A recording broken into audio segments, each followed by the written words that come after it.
Why is it that those who are closest to us are the ones who are the greatest source of misery for us? Because it matters to us, because we mix up attachment for love. We think that our attachment is love. Love is open and spacious. The arms of love embrace, accept. Attachment is all about control. It's all about you doing, being the way that I want.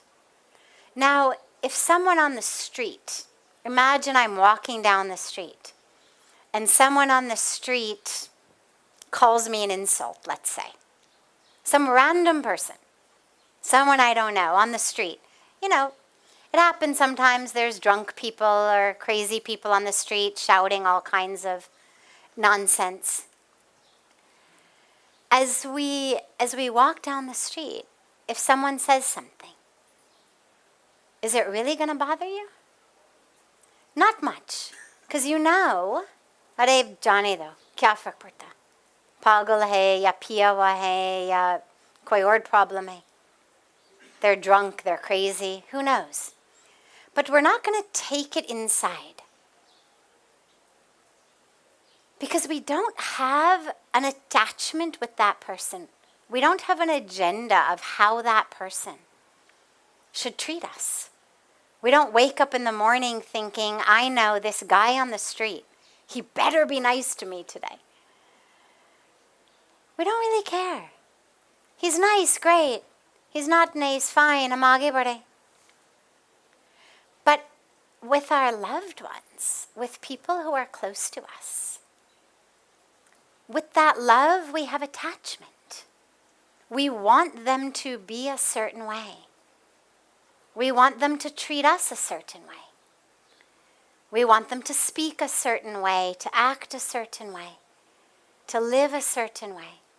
We even want them to think a certain way.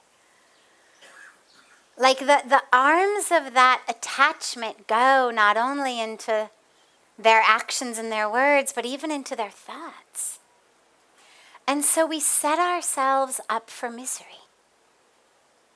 Because no one has taken birth just to fulfill your agenda. Everybody comes onto this earth with their own karmic package, their own dharma, their own karmic fruits that are gonna, what we call the prarabdha karma, means the karma that's gonna bear fruit in this life, now. They've got all of that, not just the sanchit karma, the whole karma, but what we call this prarabdha karma. Right here, it's blossoming. So we've all got that. We've all got egos, desires, fears, confusions, dramas, sanskars that we have experienced, that have impacted us. And each of us is going to move through the world according to our karmic package, according to our dharma, according to our sanskaras, not according to your agenda. And so the more of an attachment you have to someone living according to your agenda, the more miserable you'll be. We don't care that much about strangers. They live according to our agenda, great. They don't, fine. It doesn't bother us that much. But when loved ones don't live according to the agenda, we feel very hurt, very upset, because we had an attachment, an expectation. So the only solution is to let go of the attachments. Learn to love in a spacious way, in a way that's open, in a way that really embraces the person as they are, not as you would like them to be. And if you can do that, then you'll find that the people around you, your loved ones, are sources of love rather than misery. Realize that you don't have any control over them. It would be nice if we did. It would be nice if we could get people to dance according to our tune. But as long as my happiness, my joy, my peace is hooked into your actions, I'm going to be miserable. Because I have no control over your actions. So if I've put something as precious as my own happiness, my own peace, and I've made it dependent on your actions or your words, sometimes you'll do what I want, I'm happy. But a lot of the times you won't. And then I'm miserable. So this is where we have to learn to let go of that control of the attachment, so that our loved ones bring us love and we bring them love, rather than a mutual controlling type of arrangement. Because that's not real love. It's not good for you, it's not good for them.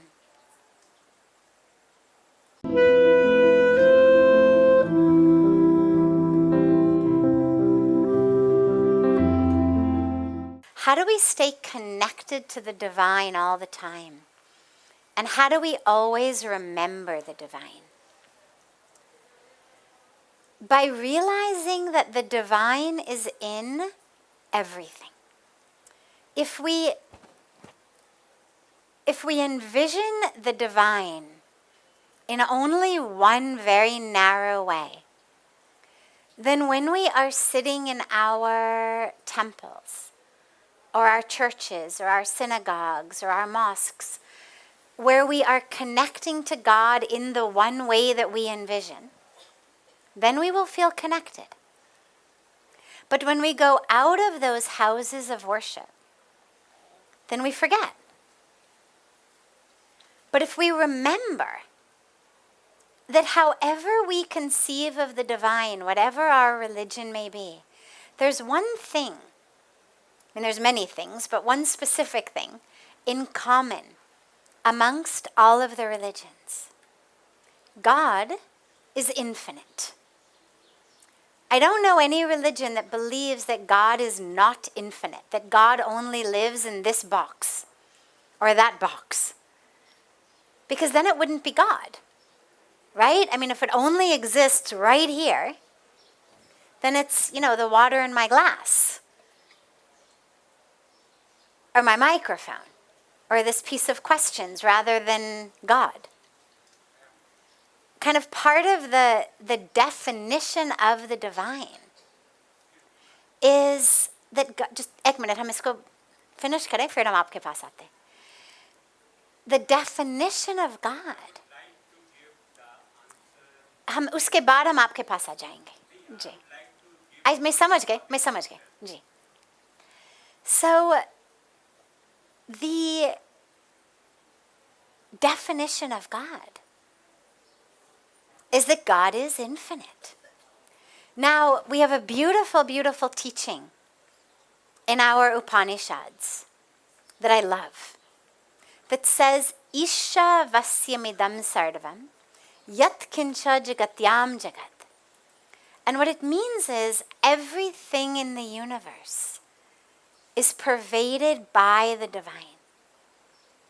There is nothing, no one, nowhere not pervaded by the divine. And so the way to stay connected all the time is to realize that wherever I am, whatever I am seeing, a leaf, a tree, a drop of water, a dog, a cat, another human being, I am seeing the presence of the divine through that.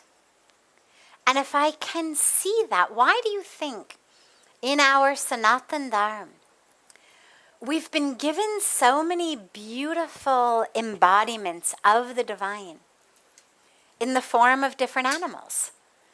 We've been given embodiments of the divine in so many forms to remind us all of creation is a manifestation of God.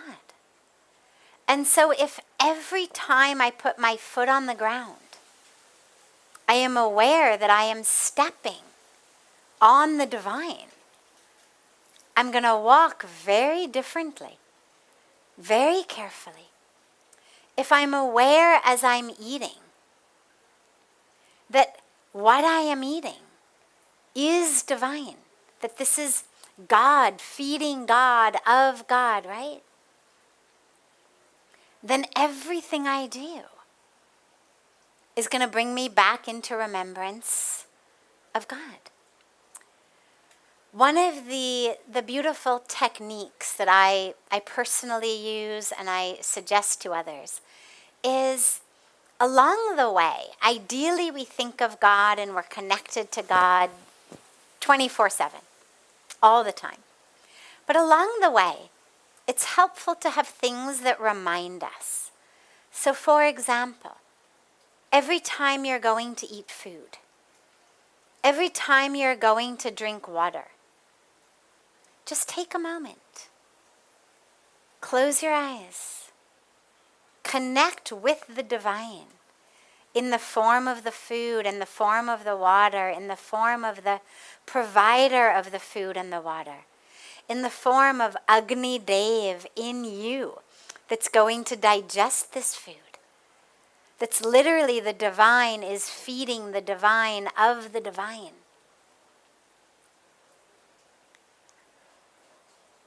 Every time you get in a car, before the car turns on, just take a moment. Connect to God. And you may think of different examples. It depends on what activities your life is made up of. But think of something that you do at least 7-10 times a day.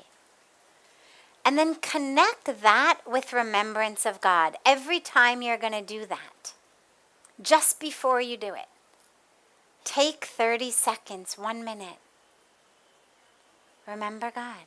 Just before you check your inbox. Just before you go on Facebook or Instagram. Right? Just take a moment. Connect to God. It'll just give you all of these different opportunities throughout the day to just remember, oh yeah. And now you tie everything you do to remembering God. And so it just becomes a habit. Whatever you do, you remember God.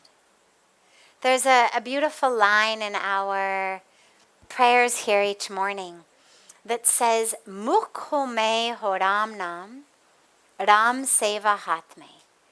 Let God's work be on your hands and God's name be on your lips. Means to remember God doesn't mean we don't act. Doesn't mean I just sit here like this all day long. We do act.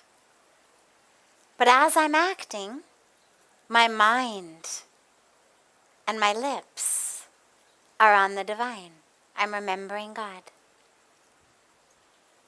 So if you do that, and every blade of grass, every tree, every flower, every drop of water, every ray of the sun, तो फिर आप हर समय उनकी याद में होंगे.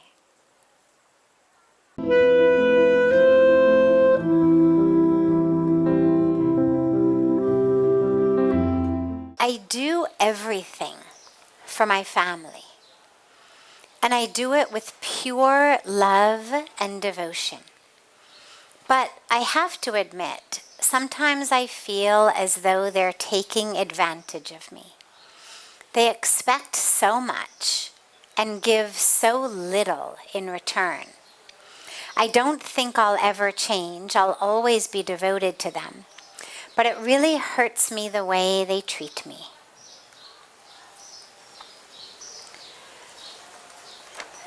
So there's a couple different ways of looking at this. Whether it's your family, whether it's in a workplace, wherever it is. One way to look at a situation like this is from the level of our highest purpose on earth, which is to know and experience the truth of who we are as divine, as one with God. And whether we're being thanked and appreciated, whether we're the one who always does the dishes, or whether someone else helps out sometimes, whether we are the one who does all the work, who's always giving, or whether it's more of a give and take, regardless of that situation.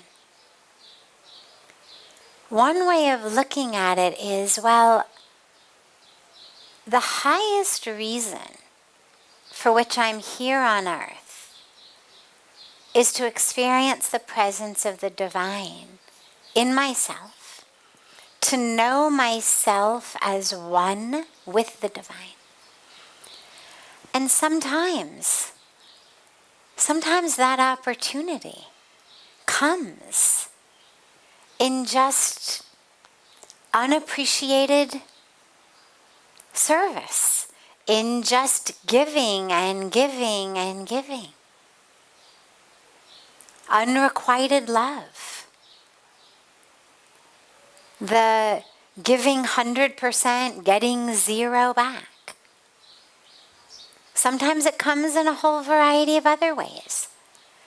But from the level of the soul, and the reason for which the soul has incarnated, it has nothing to do with how much we're appreciated.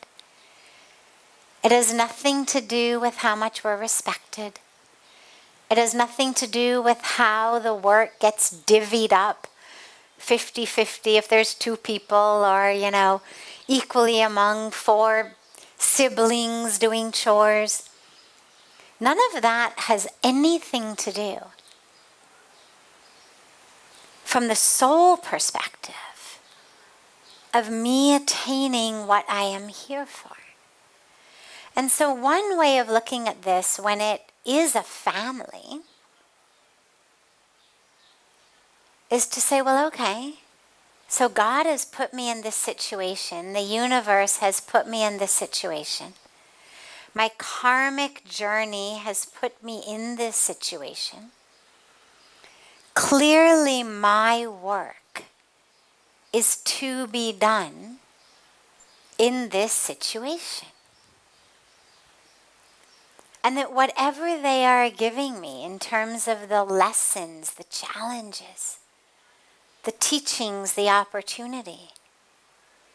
Because when you get really appreciated and loved and everything gets divvied up really fairly, there's actually much less of an opportunity to go within and do the deep work. There's nothing pushing you within. When everything on the outer levels is going exactly according to what our ego self wants,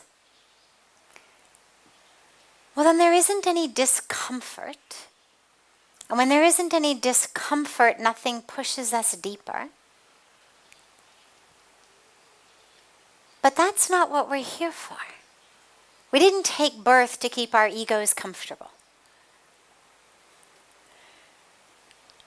We're not here, this life, these breaths, are not here as just a package to give the ego as much joy and comfort as we possibly can.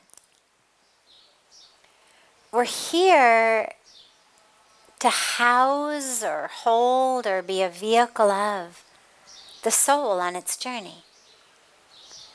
So I would say, allow yourself, on the one hand, to look at this experience from the perspective of the soul's journey.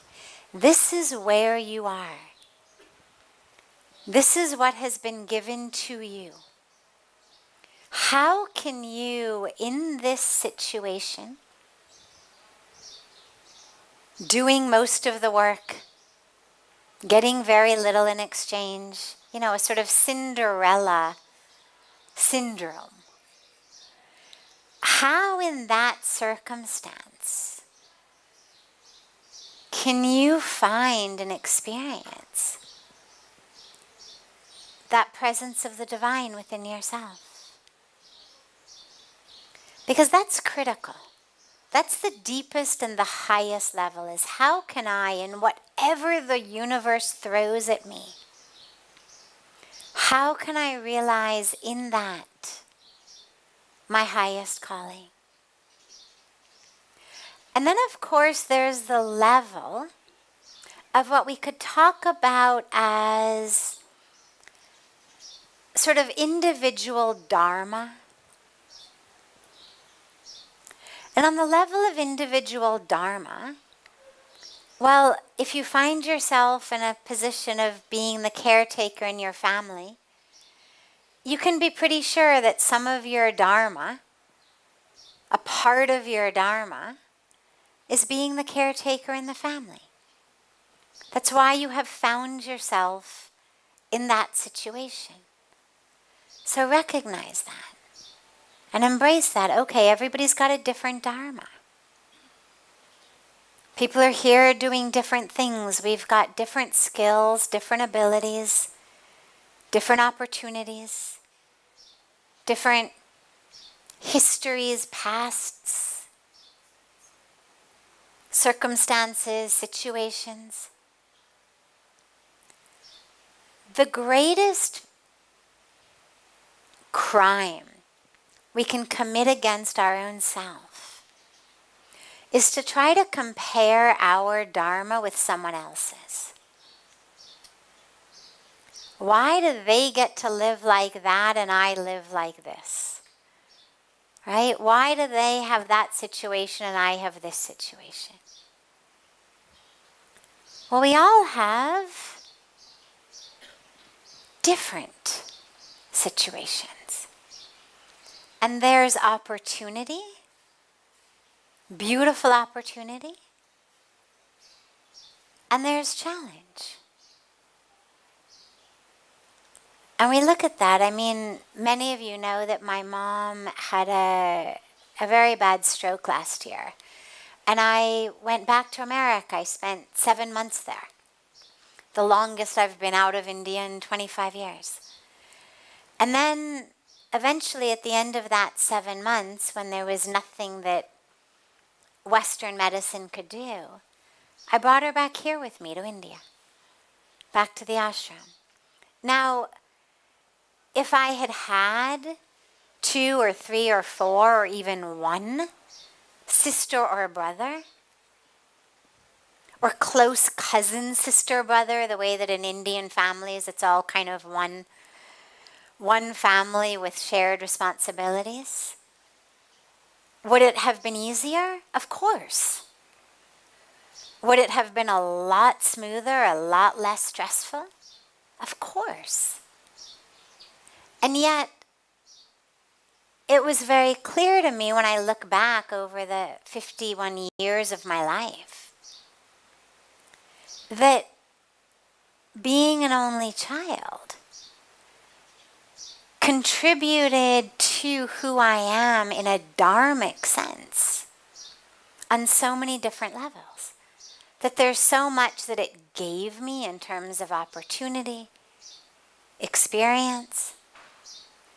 And yeah, this is one of the experiences and opportunities that only children go through when their parents age.